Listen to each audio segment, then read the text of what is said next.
prompt engineering. That's so 2024.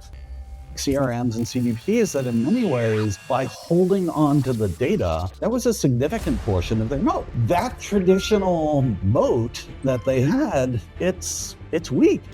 A lot of companies are see this opportunity going after it. So it's going to be the Hunger Games for sure. But I think the exact opposite is going to happen on the other end of the spectrum, is this sort of renewed energy of building, not just buying. And man, the returns are incredible. Every time people are like, yeah, AI is going to kill the seat model, I'm like, well, let me see.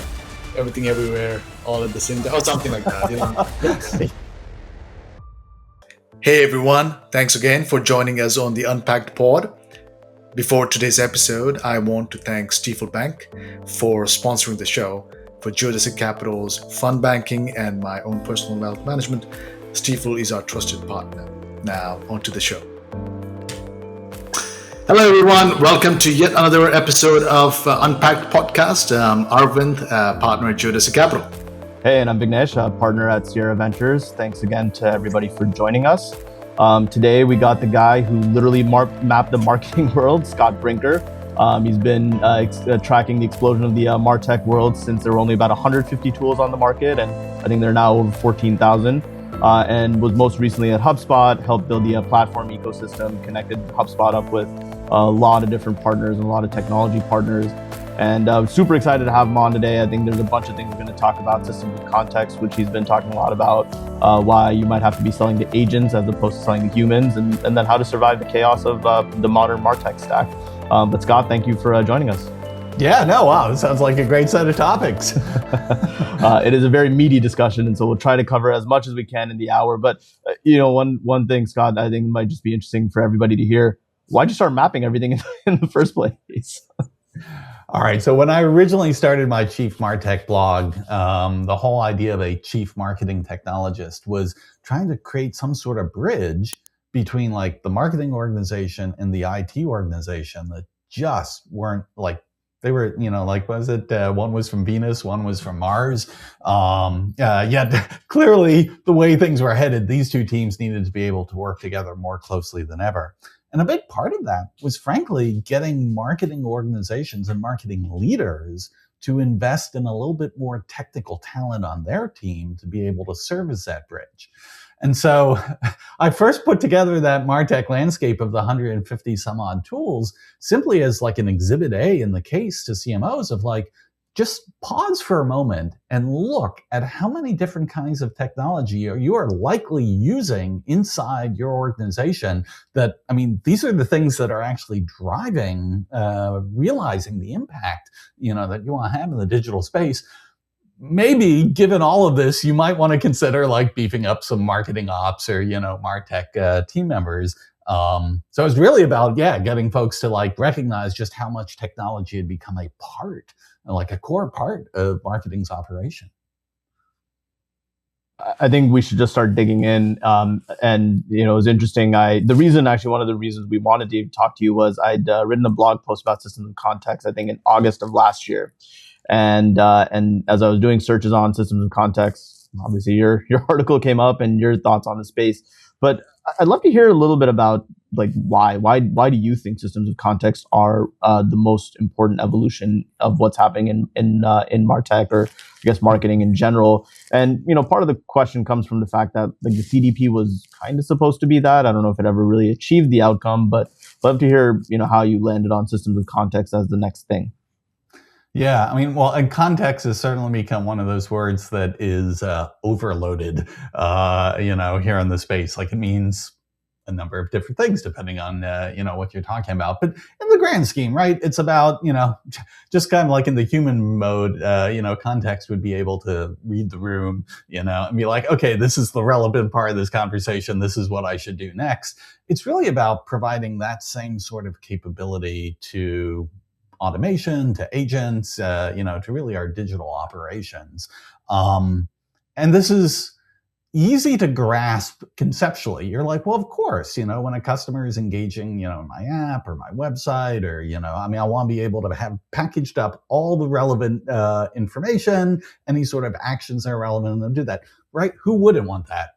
the thing is, it turns out that's actually pretty hard to do. The CDPs, I think actually they're a great example of a technology that really took off because people were so desperate to figure out, like, okay, how do we pull this data from all these different places across our organization, our different partners and our different media places, and being able to package that up?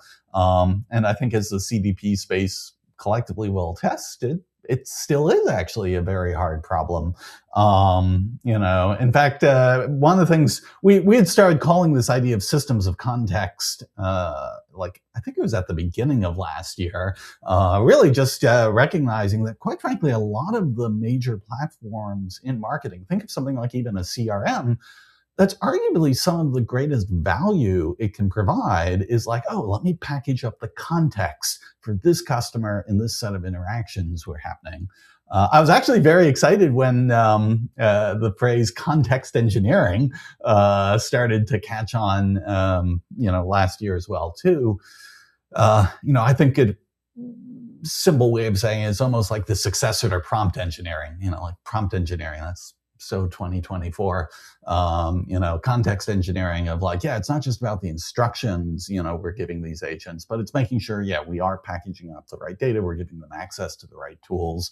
So all of this is like different kinds of context that I think everybody recognizes is really the important way to deliver great experiences.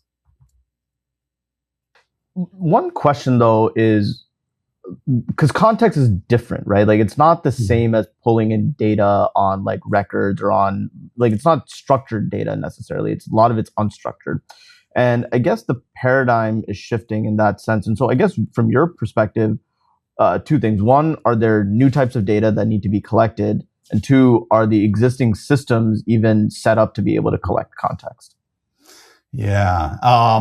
Absolutely. Like so much has been locked up in unstructured data or even structured data that was just streaming in volume. But because of the way in which, it was coming at us, it was actually very hard for most organizations to actually be able to interpret and react on that systematically across the business.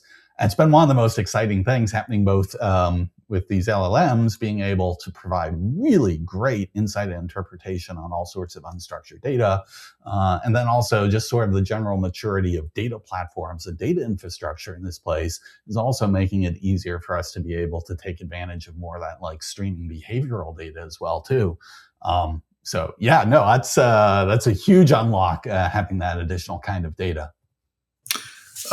Scott, I think, just looking back at I wouldn't say yesteryears, but let's say over the last decade of evolution of the CDPs, maybe keeping it at that layer, there is probably evolution. You have the full suite approach, like you would have let's name names, right? Let's name Salesforce, let's name Adobe. And then you had all these venture-backed companies that had come out, right? Some got merged and all that. And now you have the agentic AI kind of taking off as well. In this midst, do you think that there is a form of CDP that would present itself much better to leverage the power of agentic AI? Let me contextualize with the rise of these cloud data warehouses, right? And this notion of composable CDPs, which has been doing well because you don't have to create multiple copies of data. The data sits where it is. And then that's been the issue with the previous set of companies because you had to create multiple copies that adds to the pricing that you have for your customer. And then suddenly, like, A, not all data is in the CDP. B, I'm paying for additional copies of the data. And I still have to get other parts of the stack to do activation, etc. So I'm just thinking about with this composable CDP, if that you believe is going to play out nicely and could lend itself well for agentic AI, could we see a new wave of companies doing well in this category?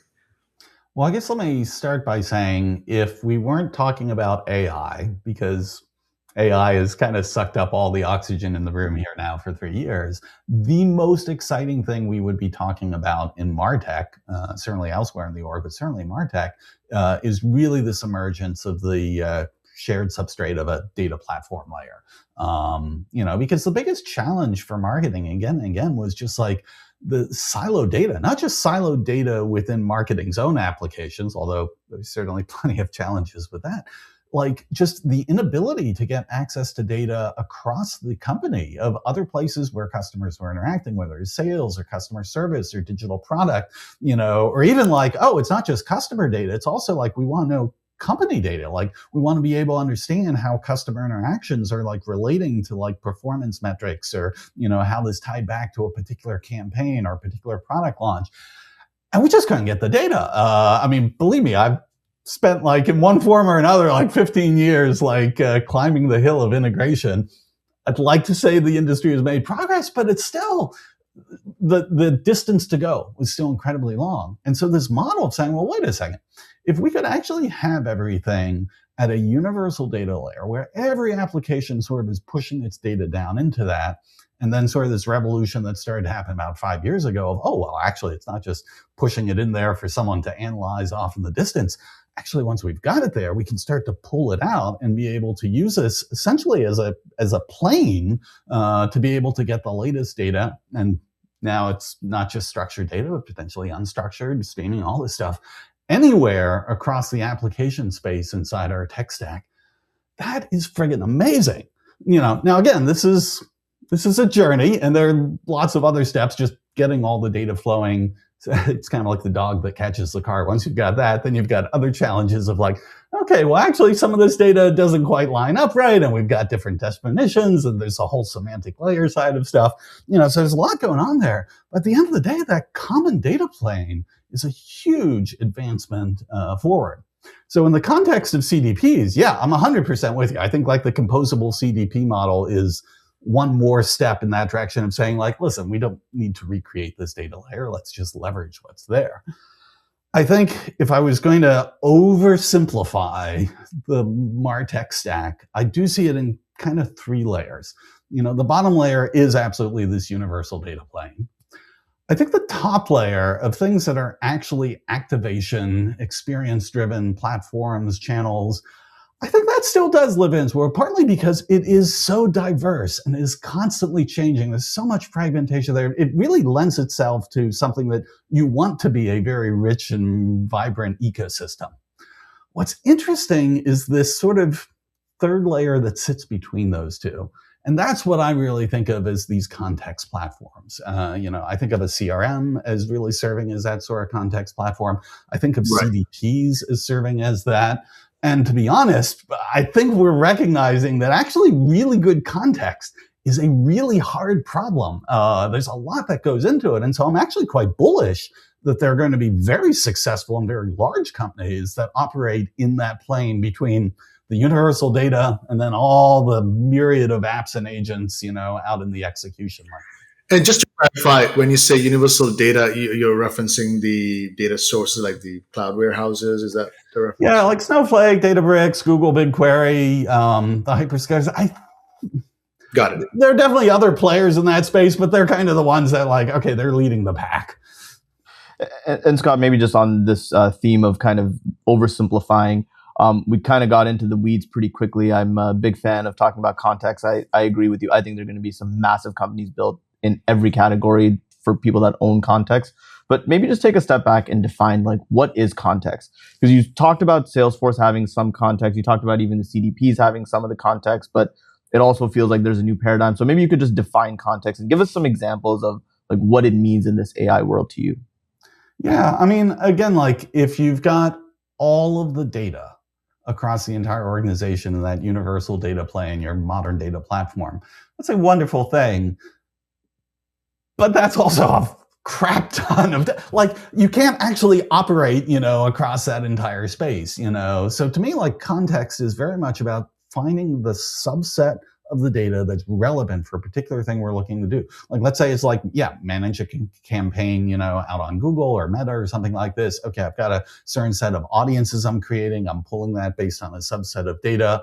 I need to make sure I'm packaging it up the right way in which I'm going to, provide it to that walled garden. I am going to get certain data that's coming back there from a performance perspective that, again, that context platform is in the best position to actually understand what that means, right? I mean, that's what context is. It's like actually understanding what this thing means in this moment in what I'm trying to do, and of course it's then going to like, any data it's getting, it's ultimately going to write it back to that universal data plane so that it is available elsewhere for other applications.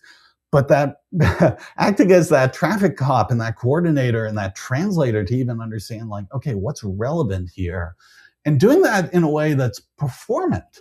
I mean, the things that we get so excited about of being able to have this almost like this digital nervous system across the business that, when a customer is having some sort of issue on the website, and then they jump onto a, contact center call, like being able to have that data, flow through at the right moment. That's a non-trivial challenge. But like when you have context systems that are focused on like, okay, we are managing the customer experience, we're managing across multiple channels, they can be ideally suited at like, yes, we know the right data, we know how to package it, we know how to get it to this right application. So I don't know. That's why one example why I think these context platforms have an enormous amount of runway ahead of them. Hey, so maybe just to simplify two things. One, can you like just give us a very simple example of like a case where AI can leverage context to make it work? And then the second question is, like, to me, it feels like a lot of the context exists still in people's heads and in conversations. It doesn't exist in a really well cataloged place. And so, like, from what you're seeing, how are people actually helping their agents understand context? I mean, obviously we have prompts, but it still feels kind of one-offy in some ways. So yeah, like, how do you give us an example of like how context impacts an agent, and like how are people actually storing it, accessing it? Sure, I will do that. But one thing I guess I'll just flag right now is this is one of the cases where this overloading of the term context, there are two different but related things that we're talking about here with the same word. So what I've been talking about for a while here around context and what the phrase context engineering and AI is all about is like, okay, packaging up the right data and tools and instructions for an agent and agentic workflow to do something. And a really simple example of that would be, okay, you've put forth, let's say you have an inbound AI SDR. You have existing conversations that have been happening back and forth with this customer, but they're not talking directly to a sales rep. They want to interact with this agent either directly through email or possibly on your website. Okay, well, for that to be a productive interaction, you want to be able to package up, first of all, what's the relevant history of the interactions we've had with that prospect or customer? If it's something that they're looking to do, maybe they're actually looking to schedule a demo or a call with their rep or something like that. Okay, now I need to be able to have access to like the calendar information, for the rep I would get to. All these are different pieces of like the context I have to bundle together so that if a prospect or a customer is interacting with one of my customer-facing agents, that's a good experience. They can do what they want. The antithesis of that is those chatbots on websites that became ubiquitous for a while. And let's just be honest, like for like a long time, they just really sucked. And they sucked because like the actual things you would want it to do or help you with, generally it couldn't be like, hang on, I'll go get someone for you. So that's the way I've been thinking about context and context engineering. What's interesting is I know we'll chat a bit here about this new term, context graphs. That's become quite a hot topic here. And that's a little bit different. The foundation capital folks, it's sort of realize is like, well, for all this data we have flowing around the organization, there's kind of a gap where we aren't collecting data about how decisions are made. We captured the decision itself, the action, the outcome, but like what was the reasoning and the rationale? And that's stuff that, to your point, it's either it's been in people's heads or it happened in conversations or all that. And that was fine when it was just humans doing all that. But now that we really do want agents to be able to do more work for us and make decisions on our behalf, boy, being able to both give them that history of how we make decisions here at a particular company, but also then being able to record as the agents are making decisions, what their rationale and logic is. And so we call this a context graph, but it is kind of like a new kind of data.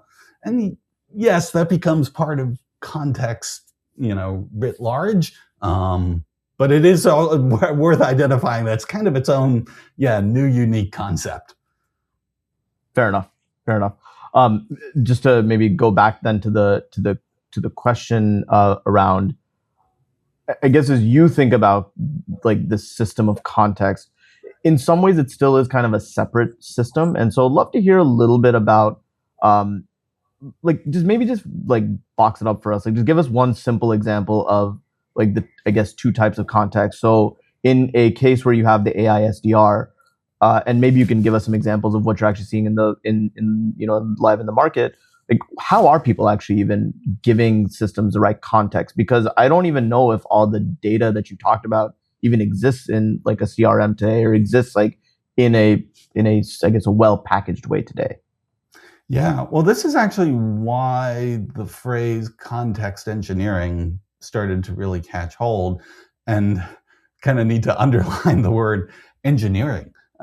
Because right now, most of the systems that have this information and have traditionally been the systems we've been using to help us make decisions on what we're doing, they weren't really designed to expose this in a way for agents to take advantage of. And frankly, a lot of them kind of lived in their own little slice, of the universe, and weren't as aware of like, okay, well, yeah, sure, there's other systems, and maybe we integrate with them, but those integrations were more often shallow rather than deep, so it's still relatively limited insight into the other apps.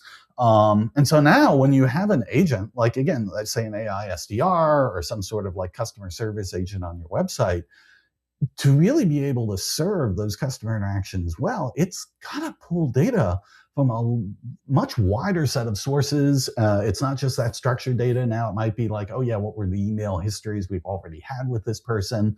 And so right now today, there aren't really great platforms that you can say like, oh yeah, I can just go here and it's going to nicely package up that context for any agent that wants to plug into it, and it's well governed and I'm able to track it. Right now, you kind of actually have to do some engineering work of like, okay, when I'm configuring my AI SDR, I've sort of got to go and saying like, okay, here's where you'll get some of this data from over here, and here you'll get some of this data from over this system. And the data isn't necessarily like lining up perfectly. It's a lot of integration headache right now. And again, where there's a pain, there's also an opportunity. Like, oh, could you imagine context platforms that really, that is their mission, to be able to pull those disparate pieces together and make it really easy for, any agent, any app, any, quite frankly, little vibe coded thing that I want to do at the moment to like run some little project, that I can just grab context when it's relevant. Oh, that could make life a lot easier. Scott, I think in the spirit of just level setting, right?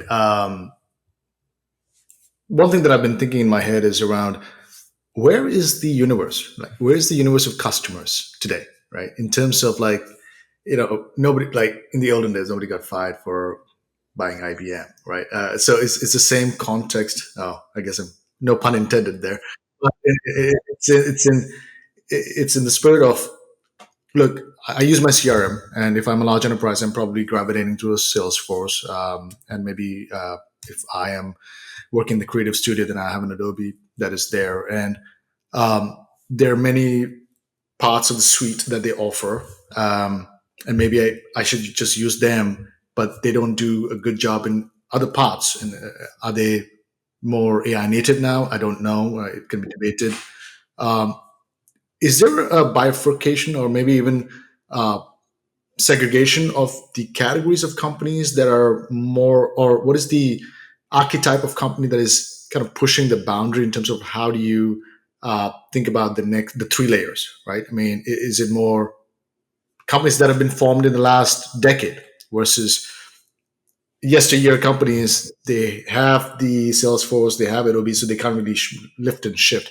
What are you seeing in the market? Well, I think, all right, so there's three layers. The data layer, I think that's pretty consolidated at this point. I'm not going to rule out the possibility there might yet be another player to come into the space, but it would be hard to break into that. It's sort of the world of the Databricks, Snowflake, hyperscalers. On the opposite end of the spectrum, that's sort of like, highest level of like just all kinds of apps and agents. Oh my goodness, that's where the absolute explosion is. And while there are certainly like incumbent solutions in those spaces that are, hope some of them are actually trying very hard to evolve and, get more AI-ified, but it's also where you see like just literally thousands, of new AI startups. The question for a lot of them will be like, can you build a business that for a particular niche has a great solution and a great audience? Yeah, I actually think there's a lot of cases for that. Can you build something there that's going to be scalable to like $1 billion business? That's going to be harder. I think almost one of the problems we have with now this explosion of AI assisted development is not that there's going to be less software in the world. There's just going to be more and more. And even in a world where you're not saying like every business is going to vibe code their own apps, and I don't think there's going to be lots of vibe coding happening, but I think for a lot of applications, most businesses don't want to be vibe coding their own apps. But there's going to be so much competition in that sort of long tail of specialized things. I think it will be harder and harder for like a specialized application to really scale. What this leaves is that slice in the middle, these context platforms that are really helping to enable that diversification up at the app and agent layer. And I think right now, the ones you look at are the incumbents in the space. I mean, this is certainly, what Salesforce is doing. You've got the CDPs, high touch, is one of the more modern ones from a composability perspective, treasure data. They're actually really well positioned to do this because they've got so much momentum in trying to package up context as what they've been doing, pretty much since their inception. They've got a lot of work to now adapt it and be able to support this much more agentic and cross application capability that, people want to do at the high level.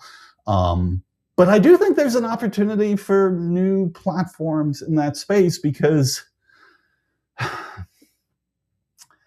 this is where, and this is just my opinion, lots of different debates on this, but one of the things with that universal data plane coming down to companies like Databricks and Snowflake and the other hyperscalers is it is actually a significant arrow, if not in the heart, certainly like, somewhere quite painful for, those traditional platforms, like CRMs and CDPs that in many ways, by holding on to the data, that was a significant portion of their moat. Like, oh no, this is the system of record that I am going to go to for this, And so now that they've been forced, to unlock that data and allow it to come down in that universal data layer, that traditional moat that they had, it's weak. It's just not as strong of a pool. And so you can imagine a scenario where, okay, as more and more of the data is just universally available across the organization, could you have a new company come in at the context platform layer and be like, oh, well, yeah, sure, we don't have all the legacy data here, but all the legacy data is there. It's right there in the data warehouse. Let's grab it. And now let's do something really intelligent with it. A lot of companies see this opportunity going after it. So it's going to be the Hunger Games for sure. But I do think, you can have a set of companies that will come out of that will both be new leaders in this space and companies that at scale, because again, one of the benefits of platforms is platforms are definitely one of those things where it's hard to have, 1,000 blossoms out there. Like they benefit so much from consolidation. The market forces, are so strong that, having a small number of platforms just makes it so much easier for then everything we build on top of that to work. So I think it's going to be really challenging for these next few years, but I'm pretty optimistic. We'll see some amazing new companies in that layer. No, thanks for that commentary. Maybe just pulling on the 3-layer again. Do you think that the ones at by the way, thanks for calling out Databricks and High Touch. Both are portfolio companies. Oh, excellent. Um, You did not pay me for that. Yeah. Do you hear that, Kashish and Ali? I guess the do you think that the activation layer companies like let's not name names, but some are public companies, can they actually reverse engineer themselves to be a CDP, or forget about the data layer because I think that's far gone. But the reason I ask is that a lot of the actions, the activations, the choosing the audience, for example, and the cadence at which you want to send out an activation message, kind of does translate into the activation layer. But to reverse engineer to become a CDP, I feel it's a tough problem. I don't know what you think. Yeah, that's a great question.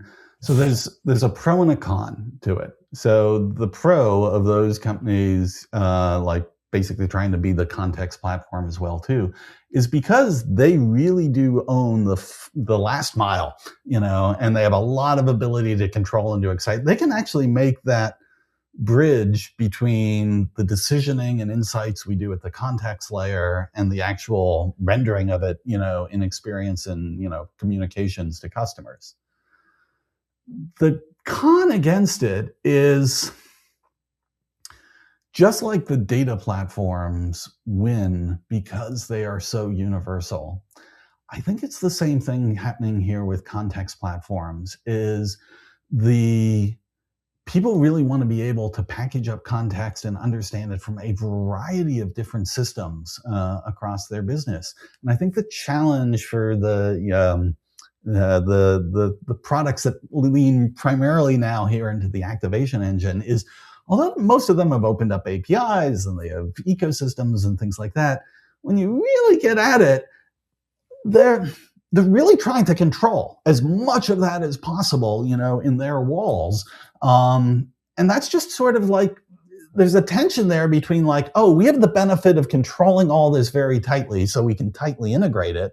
And there's a tension with that versus like, oh no, actually we are looking to be a very open platform, that everything out there, including like folks who compete with us, this is the classic thing in a number of these, larger collections of Martech tools, is, they're like all happy about ecosystems up until the point they're like, oh, well, actually one of our competitors on this thing wants to be in our ecosystem. Are we going to let them do that? And it's like that tension just makes it very hard for them to truly embrace, like the platform ethos that I think is going to be really crucial for context. So is it impossible? No, but I think their struggle isn't going to be a technical struggle. Their struggle is just going to be a philosophical one of how open do they really want to be. Maybe just to kind of end this section with a little bit of a hot take and put a fine point on it. A, do you think the system of context war is going to be won by one of the incumbents, or do you think it's going to be a new startup? And B, have you seen any companies do a good job of trying to be the system of context, or at least being one of the early players in systems of context? So I don't think there'll be a single winner. I think there will be multiple winners, and I'm going to pull this out of thin air. I suspect it'll be 50-50. I think you will see incumbents that will translate into that world, but I also think because of the challenge the incumbents are going to have with it, there's going to be an opportunity for one or more new significant players in that space. I will say I'm talking to companies who I know aspire to be those next generation ones. I don't know that there's any I would point at out there because, let's face it, like it was just, 6 months ago that even all this concept of people thinking about context engineering, and now we've thrown context graphs into the mix. It's really early, but boy, I know a lot of entrepreneurs that they see that opportunity that way and are running hard. So ask me this question a year from now. All right, sounds good. I guess one last question. Do you think the systems of context layer will then be bigger than the data layer or the CDP layer? I'm not sure bigger is the dimension I would look at. I think, to me, it's going to probably come down to more of a question of specialization. I think, the data layer is it's a horizontal thing. And that's what makes it such a beautiful thing. I think when you start talking about context layer, although I believe strongly it should be horizontal in the sense of like very open across a company's, complete tech stack. I do think like, oh, well, what is the right context platform for, how a travel, like a hotel chain company, like, what's the right sort of context platform for them might be like very different than like a B2B software company. What's the, context platform that they should use. And so I think there will be more fragmentation. But I also think in some ways, I think that's going to give those companies the opportunity for greater margin than perhaps the folks, at the data foundation layer, just because there is going to be more of a differentiation. And again, the data layer, they probably hate me for saying this, but like there's a lot of commoditization, forces, that are going along with being so consolidated. Now, what will be interesting is we were talking about who's going after that context layer, and we're like, oh yeah, well the existing, activation company, like they want to move into that. I would not put it past the hyperscalers and the data platforms to be like, we think we'd like to own that context platform layer as well too. So I don't know, it's going to be a really interesting. I generally agree with you. Although I will say, to me, one of the things that's interesting is it kind of feels like if we need AI to work, you need the context layer to like really be prevalent and work effectively. And just considering all the dollars that are going into this world, it feels like it's going to be quite big, and it just feels like sort of an orthogonal problem to what the data companies have done. And obviously we have like the vector DBs and stuff that are out there, but I don't know, just still, to me, it just feels like there's a missing link in there that's very big that we just can't really uncover yet. Yep. Maybe shifting gears a bit, Scott, you've talked about, AEO, GEO, right? Hot take, will this layer, is it a standalone layer? Does it get subsumed into the model layers? And what is the current state? What is missing? Yeah, I mean, I think as a narrow tool, it's like an application. It's a set of agents. I will say what's interesting is talking to some of the players in that space. Their ambitions are much greater than a lot of what they're actually doing today, and I think a lot of them envision sort of like a new generation of just customer intelligence. Particularly when we get increasingly to this world where it's not just the, ChatGPT, or Claude or whatnot, pulling certain information, and we're trying to track where our citations are and where we're appearing. But when you start to get to, there's actually just more and more agentic back and forth, between buyers and sellers. A lot of our existing analytics infrastructure, like the whole thing of like web analytics, all this stuff, like we don't have yet, these sort of new frameworks of how do we think about customer intelligence more holistically, when a huge portion of customer interaction might be agents to humans, agents to agents. And so in that regard, I think if some of these AEO companies are successful in bridging beyond just sort of the narrow use cases, they're serving right now, and like, how do you re-envision, customer intelligence? There could be something really large there. Got it. Maybe just to build on that, and for the audience as well, is the whole premise is because there are so many agents and you can do web crawling, it's just more harder for your brand to be surfaced up. So some of these tools are helping your brand to sort of show up nicely in these, AI searches. But my struggle is that I think it's the next, what next question, right? It's a question of like, okay, I've surfaced you up. What other actions can I tee up to engage with the customer, the person who has clicked on the links? I guess it's going to be an agent link, not a blue link. Something to that effect. So I guess the question in there is, what have you seen in the yesteryears that could map or needs to be mapped to this new stack that's being developed? It's an open-ended question. Maybe it's what is the AdSense of the new world, or what is the trade desk of the new world in some sense? Like, where are the big opportunities going to be unlocked? Wow, There are multiple threads here because actually the ad side of it's really fascinating. We haven't really seen advertising surface up in AI yet, but it's pretty clear it will. And I think that's actually going to be a huge relief for marketers. I mean, again, it all depends on how it surfaces, but it actually seems like it's going to be a very promising channel to at least be able to get like more data of like what's happening higher up in the buyer's journey. So that'll be very interesting. One of the things, so the first company I built actually before I joined HubSpot was I built a company called Ion Interactive that ultimately became like, today we call it a no-code platform for creating interactive content. But the original thesis behind the company was we were looking in the mid 2000s of just all this spend and marketing effort that was going into Google search and advertising and all this. And yet when people would actually click through on any of these things, like a huge number of folks were just like sending it off to like their homepage and like, okay, yeah, that's it, done. And you're like, wait a second. I mean, that click, you've done all this effort to win this click. And then like, you're not taking any advantage of like, okay, how do you even match the experience, that someone's getting to what they just clicked on?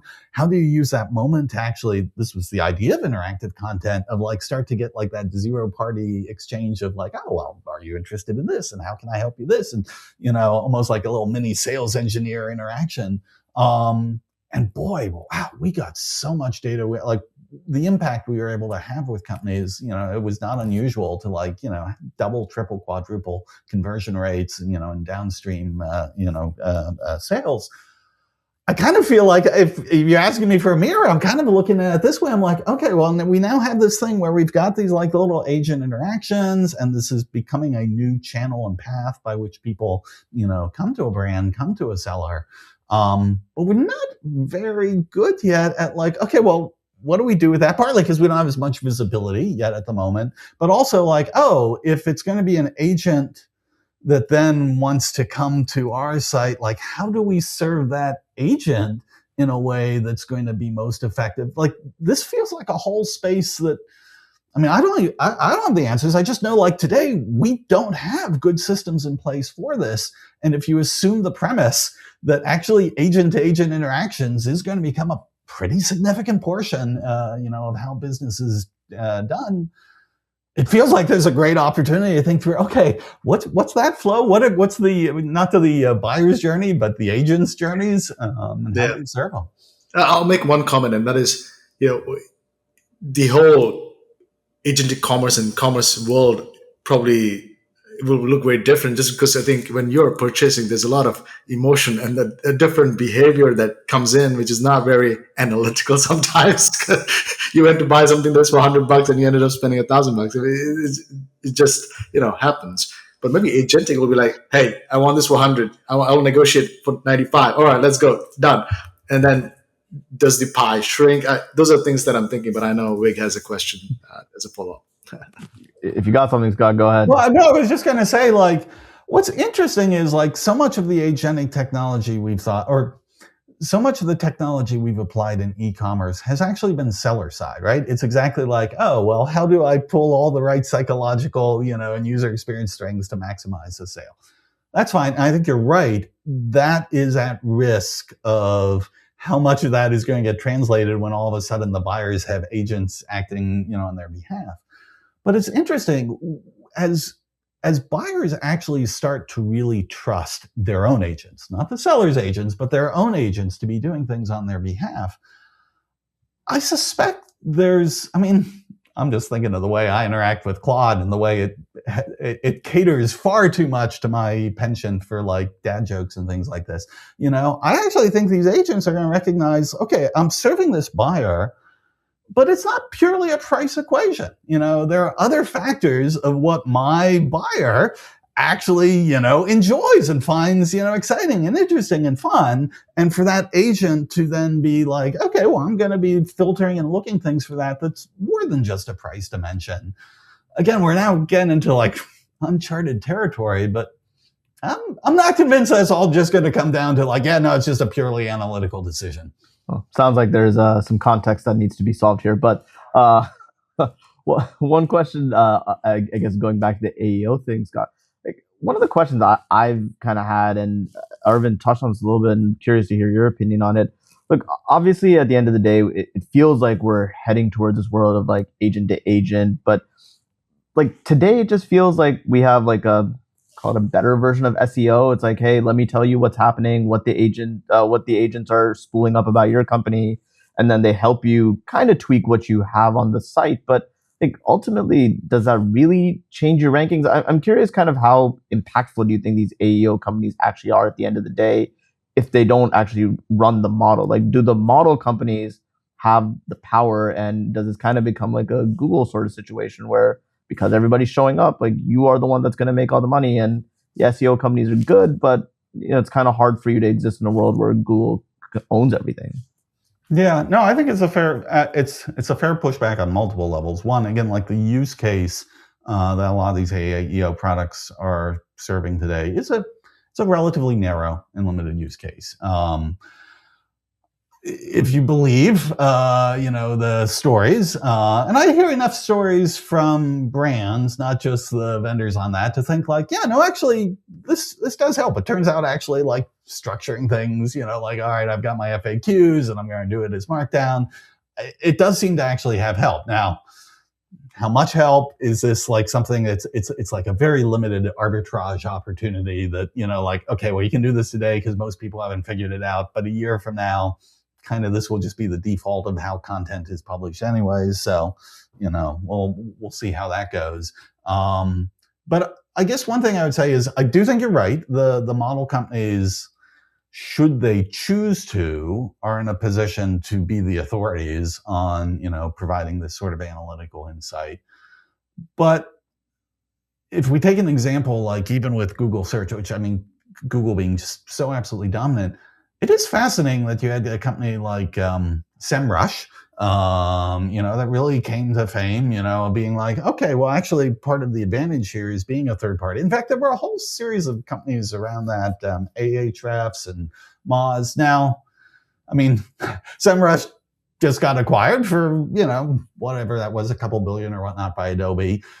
As I understand, was not a huge multiple, right? Like around a 5x or something like that. So, I mean, probably in the history of like, oh wow, this was an amazing platform play, it's probably not going to be in anybody's top 10.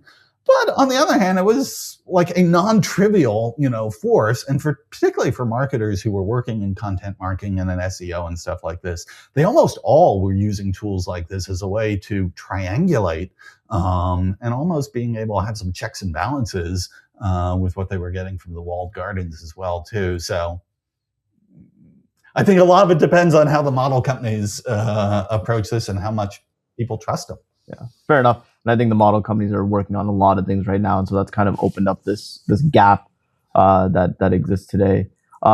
Maybe just I know we're kind of getting towards the end of our time here, Scott. Let's switch gears a little bit and kind of starts with what's happening in AEO, because that's one of the big evolutions in the Martech world.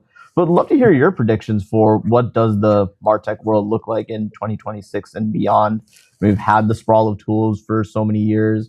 Like, does the tooling does it just get broader? Does it get bigger? Like, what's your predictions here? Yeah, I mean, I'll caveat that by saying the humility I've learned over the years is predicting the future is very hard.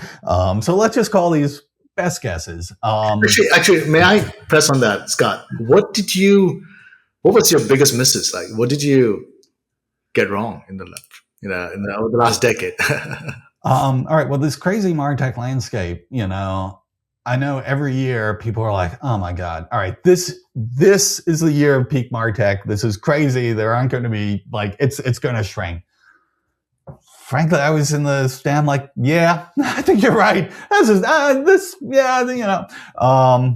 And every year, I mean, we're working on the one for 2026 at the moment. And I don't think it's a spoiler alert to say like, yeah, it's continuing to grow. I mean, AI is just actually re-accelerated. Again, if you look at it from the map of not who's going to be necessarily the next billion-dollar company, but like who's out there like actually selling like some sort of commercial product. Boy, it's just a huge. Anyway, so I I've been unable to, for the guy who spends so much time focused on this MarTech landscape, the fact that I've never really been able to predict what the hell it would do over the next few years, I think my prognostication skills are in doubt. All right, you're getting away from taking that hot take of what is gonna. All right. Well, I mean, I'll give you a hot take, but yeah, just I'm disclaiming it. It's just that. I think it's an absolute bifurcation. I do think this consolidation at the platform level is accelerating, and I do think actually the data platforms, you're going to see a lot more force from them, in particularly in the marketing domain, because even today, like a lot of marketers most are unaware of what's even possible with this stuff. And so I think that's going to unleash a lot of interesting things. I think the battle over these context platforms is going to be heated. And I think that will ultimately, for a lot of companies, like force more consolidation in that space. But I think the exact opposite is going to happen on the other end of the spectrum. Is I think this just explosion of software is going to be unlike anything we've seen. In particular, this sort of renewed energy of building, not just buying. And I don't mean like building, like people building their own ESP or their own, CRM. I think that's a red herring, but the fact that like, oh, well, given a context platform, if I treat my CRM not as an application, but as a context platform, and now I can sort of spin up any sort of like specialized, like operational, like workflow or particular customer experience, or, oh, I'm just doing this one thing for this trade show. Can we get to do this? And, and it just, yes, of course you can. I'll do that in a day. No problem. This is a world that is just, there's no precedent for this. We have gotten so trained in the world of commercial software that like, okay, I buy the software from the vendor. It's opinionated software. So basically what that means is I am going to have to modify the way my company works to adhere to the way that software company thinks we should be doing that. I'm like, all right, well, I guess that's what we do. To be in a world where that starts to shift and you're like, no, you don't adapt to the software adapts to you.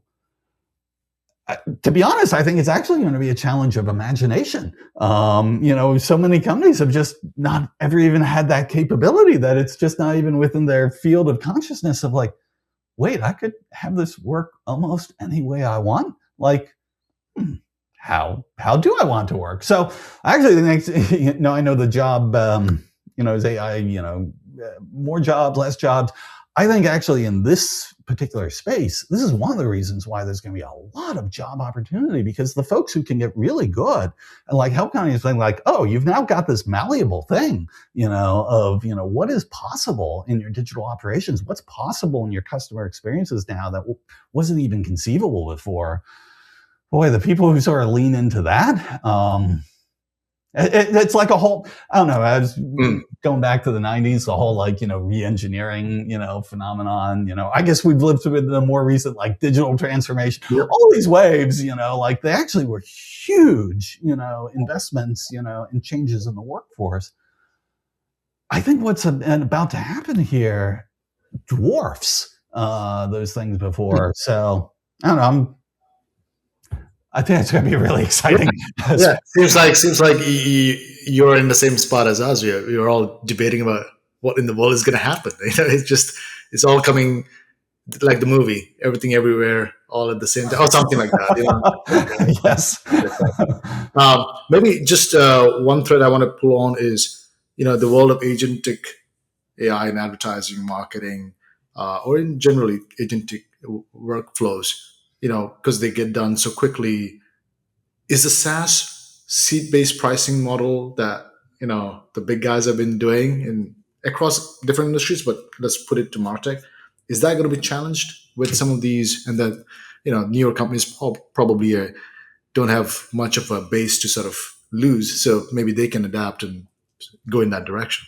And of course, is the buyer ready to pay for that, the consumption? Oh, yeah. No, these are all great questions. So Yes and no. I think the model strictly being a seat-based model it's just limited for the fact that like, okay, wait, now we're going to have all these other things operating in our environment with this software that aren't a seat, but they actually, they're both consuming, compute and data, but also more importantly, like as a software vendor, I'm creating value for those things. I should be able to capture a share of that. That being said, what is it like the three general buckets is like, okay, seat based, consumption based, or outcome based. Everyone talks about outcome based, but it's actually really hard because like, how do you measure outcome and enforce outcome? There's some things where that will work. A bunch of other cases, particularly in marketing, where the outcome is a very fuzzy thing and the value of the outcome very debatable. But the usage based as a layer of like, okay, I'm going to have some component of like as much of this as I consume, whether I'm consuming it from a human user or, an agent user. I have some sort of way to capture that. But I still think for a lot of companies, like the seat-based model right now, for a lot of buyers, is just still like this sort of predictable, like, okay, well, I know I'm going to spend this much, I'm going to get this much capability, software engineers, and particularly the ops, folks in the products here, over the years, they've actually learned how to do like, okay, everything is consumption based on all these cloud infrastructure we're running, and so here's how we predict it and we manage it and we monitor. I mean, it's doable, but this is something in the world of marketing ops folks have almost no experience with, so it takes a little while to get to. One last thing I would say on that, though, by the way, for every time people are like, yeah, AI is going to kill the seat model, I'm like, well, let me see. I've got a seat subscription with ChatGPT. I've got a seat with Perplexity. I've got a seat with, Claude. I've got a seat with Gemini. Explain to me this. So, I mean, it's a super interesting top point on the last one, especially. I think you're right. We kind of tend to forget that most of the models are still being sold as seats, while everybody else is trying to talk about consumption based models. And I think your point about, are the buyers even ready and do they even understand what they're buying, makes sense.